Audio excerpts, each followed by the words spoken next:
Welcome to the Bobcast. It's episode 7. We're going to take a look back and just a review of the 2013 season for the Baltimore Orioles and put a moratorium, I don't think that's the right word, but put a cap on the season, what we were trying to accomplish, what we did accomplish, the whole thing. So to start with, obviously, place to start is with the overall record. Baltimore finished season 76-85, 9 games under 500. Now, not too happy with that. The goal this season was to finish at 500. I mean, our goals going into the season, if you want to look back at those videos, even though I'm sure no one will, were to continue developing our prospects, be solvent financially, and to finish 500. Well, we finished 9 games under 500. We dealt away pretty much all our prospects, and we did make money. So 1 out of 3.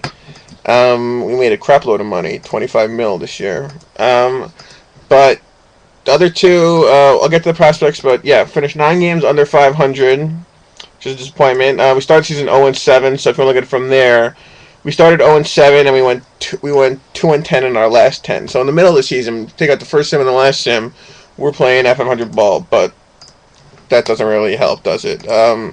So we finished 26th overall in runs scored, 11th in runs allowed. So the pitching really carried us. The hitting was goddamn shitty this entire season. So that's definitely not good. Really, no one really had a great season hitting wise. Matt Wieters, our catcher, he missed a crap load of time. He had a season ender, which I bumped down to 6 weeks, but still 6 weeks out. In 373 plate appearances, he had 15 homers, 2 RBI, but he only hit 267. With the 400 on base. I mean, for his career, it was awesome numbers. Wieters is only hitting 263 for us for his career, so that's pretty freaking shitty. I don't know what I'm going to do with them. We have a plethora of catchers now, so I'm thinking of, at the end of the season, after he came back from injury, I played him at first base. Hopefully he'll learn first. But, yeah, so Wieters had a pretty crappy season. We don't really have anyone else on the infield. Our first baseman, I don't know who's going to be. We kind of platooned Hop and Hughes this past season. Both of them sucked. Second base was Figgins, who I cut going in the last sim because I don't want to pay him the $8 million and I'm adding enough money that I need to. Our shortstop is Turris is fucking terrible. I mean, he was a crappy hitter. He only had 255 for us. That was fine because I thought he'd be good defensively, but he wasn't. He had 23 errors, only 967 on fielding percentage, so I gotta find a shortstop because his Turris is terrible. At third base brings us to the first of our huge acquisitions that Baltimore made. We traded for Vato originally, traded a bunch of prospects for him, and then we traded Vato for Jesus Montero. So Montero's playing third for us. He's terrible fielding third baseman. 946 fielding percentage, 8 errors in 47 games. So that's not good, but I'm going to make him better next season, and then better again the season after that. So I'm going to keep bumping up to make him at least a solid third baseman overall. Hitting-wise, Montero's pretty good. 28 homers, 103 RBI, 91 runs scored, hit 271 with a 323 on base. So on base could do some work. Hopefully I'm going to I'm going to put some work into it. So, yeah, that's good. So Montero at third. Our outfield was pretty crappy also hitting-wise. Webb, Carter, and Tate, my young outfielders. Webb's 23, Tate is 23, and Carter is 19. Carter, he just turned 20, actually. So 20, 23, and 23 years old, our outfield. So they're young, but didn't exactly hit well. Carter was the best of them, hit 75 with a 332 on-base percentage, and he was the best out of all the three of them. Tate played a lot less this season than the rest of them, but he only hit 250. And Webb, who I really expected to do much better, hit 231 with 317 on base, which is pretty terrible. So, yeah, our offense just didn't have it. Just completely did not have it this season. Pitching-wise, pitching is another story completely. I love our pitching, starters and bullpen. The starters, well, we'll start with my ace. My ace is, as everybody knows, I made a huge trade dealing the rest of my prospects for Rob Wart. Ward, 24 years old, is a 191-93 starter pitcher. I dealt everyone for him, 4 first-rounders and a bunch of prospects for him. And he was pretty terrible for me, so maybe was not a great beginning to his career in Baltimore. When he came to the team, he was 8-1 with a 1 point something ERA. Finished the season 9-6 to 3.56, meaning that yes, he went 1-5 for the team. I don't know how. Guy's got freaking 191, 93 ratings, yet somehow he went 1-3 with a 7.25 ERA in September, October. How the hell is that possible? Seriously. I don't know how that's possible, but that's our ace, our board. Number 2 starter is, let's say Zach Britton. Britton, 25 years old, been on the team since the league started. Dropped his ERA each season. His first year in the league, it was 5.62. Then it was 4.98. This season he went 12-9 to 3.56 ERA with a WHIP of 1.26. Pretty freaking good season. He's going to turn 26 in the flip of the file, but he's 83, 86, 92 ERA ratings. So Britton's a really good starter for us. He's battled. Really, I don't have a 2 starter. I have a 2 and a 2A because Pedro Alvarado, guy took 6th overall in the 2012 draft. Maybe he's my number 2 starter, or him or Britton. Either way, they're my 2 and 3. Alvarado, in his rookie year, went 15-11 with 2 saves and a 3.18 ERA, so that's pretty goddamn good. Good ratings, 83, 97, 80, 81. He's only 22 years old and he's still developing, so I love that. Had a WHIP this year of 1.26, so great year from Alvarado. Also, my 4th starter, Jaime Garcia, again, another badass year, another badass pitcher for me. 15-11 with a 3.17 ERA and a WHIP of 1.19. So another guy, another great ERA, my 1 through 4. My 5th starter even, Jacob Heredia, also had a really good year for me.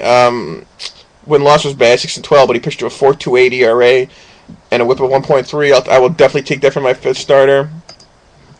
I also have a 6th starter, even though you only need 5, obviously. So Brian Mattis, who I was planning on having being my ace from the start, but never really pitched like an ace. As a starter, pitched to a high 4, low 5 ERA all 3 seasons. And when I brought in Ward, I moved Mattis to the bullpen. Mattis, in limited time in the bullpen in past seasons, pitched really well there, with his 100 stuff, 73 control, 72 movement. I figured he'd be really good in the bullpen, and again, since moving to the bullpen, he pitched a low 3 ERA this year, so Mattis is probably going to be my closer of the future then, since I don't really need him there's no room for him really as my starting rotation. So Mattis, 26 years old, so I have 5 starters, 25 and younger. Like 26 and so and younger, and Mattis also 26. So good young pitchers. I also recalibrated, brought in new guys for my bullpen all over the place. Brought in Jonathan Axford, who was goddamn terrible for me. 5.5 ERA, 4.9 with 12 saves. Blew a bunch of saves. Blew nine saves, which is ridiculous. Kind of pitched a little bit better when I actually made him the closer.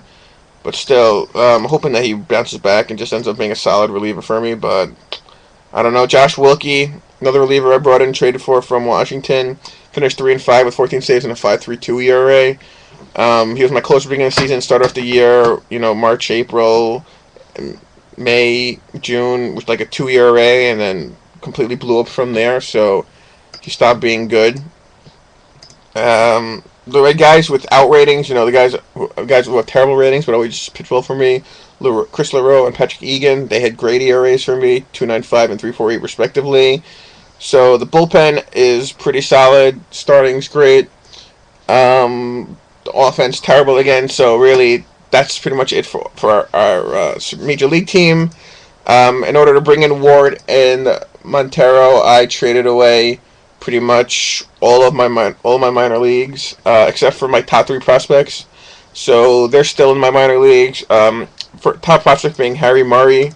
Murray, the guy took 3rd overall, first hitter taken in the 2013 draft. Developed nicely this season. He's now a 60 contact, 60 gap, 26 power, 72 I, 76 avoid K.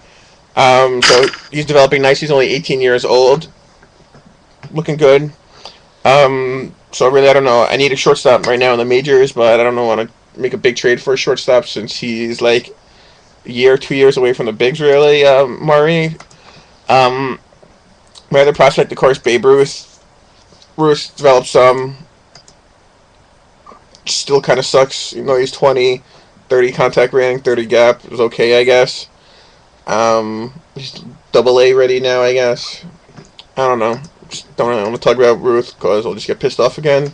And Jason Schur, the guy I took 8th overall in 2012 draft, he is really coming along nicely. He's a 99199 prospect, so he's got great at everything except power.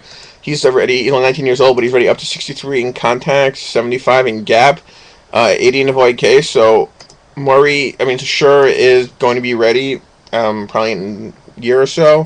But I'm still looking to make a deal, bringing a middle infielder and a second baseman and shortstop really for the next season, since we're actually trying to compete now. I could maybe deal Scherzer, and I have all my Rule 5 picks, and I have a ton of room now because I trade all my prospects. So I think that I actually could get something for my Rule 5 with my Rule 5 and Scherzer, maybe even throw in. I have a couple other okay prospects, but not much else because I did deal all of my picks, so I have no picks coming up in this draft. Yes, that's pretty much it for the season. Overall, the season was about what I expected it to be. I like some of the moves I made. I like the Votto trade, and then the Jesus Montero trade. I don't really know about the trade for Wart. I like it still, but it's all going to depend on Wart. I mean, it's a lot of eggs in one basket, so we'll see what happens. Hopefully, we'll be competing. I mean, it's a tough division with Tampa Bay and Toronto both being awesome, but even with Toronto's class, but hopefully this season, in the 2014 campaign, will be a lot better, and Baltimore will be more than competing. We'll actually be pushing to try to take the division in this coming year.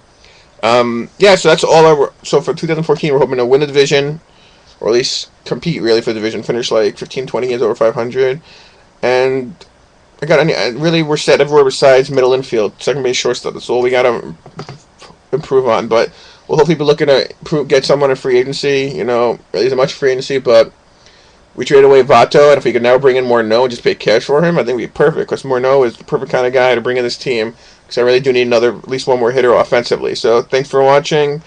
Peace, and let's go Baltimore. Charm City, baby.